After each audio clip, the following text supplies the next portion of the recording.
घोटाळा झालेला आहे आपला. अरे पाणी जास्त आले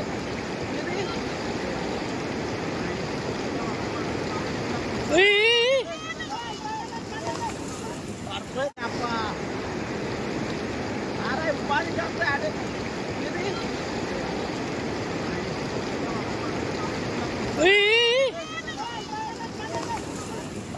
झालेलं आहे आपला.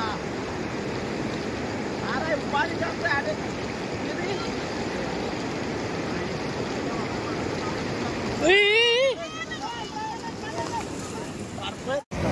नमस्कार, मी तहसीलदार साखरी बोलतो आहे.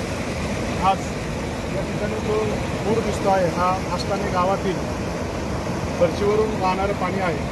साक्री तालुक्यात मागच्या 3-4 दिवसात जो प्रचंड पाऊस झालेला आहे, या पावसामुळे बऱ्याच नद्यांना पूर आलेला असल्यामुळे बऱ्याच पुलांवरून जी फरशी पूल आहे त्याच्यावरून मोठ्या प्रमाणावर पाणी वाहत आहे.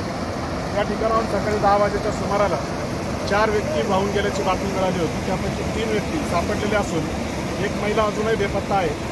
तिचा शोध या ठिकाणी घेण्यात येतो आहे. आमची या निमित्ताने सर्व साक्री तालुक्यातील नागरिकांना महत्त्वाची सूचना आहे की अशा प्रकारे पुलावरून जर पाणी वाहत असेल तर कृपया नागरिकांनी आपला जीव धोक्यात घालू नये आणि पूल क्रॉस करू नये. या निमित्ताने महसूल आणि पोलीस प्रशासनाच्या वतीने मी सर्व नागरिकांना आवाहन करतो की कृपया आपला जीव धोक्यात घालू नये आणि अशा धोकादायक पुलांवरून प्रवास करू नये. धन्यवाद.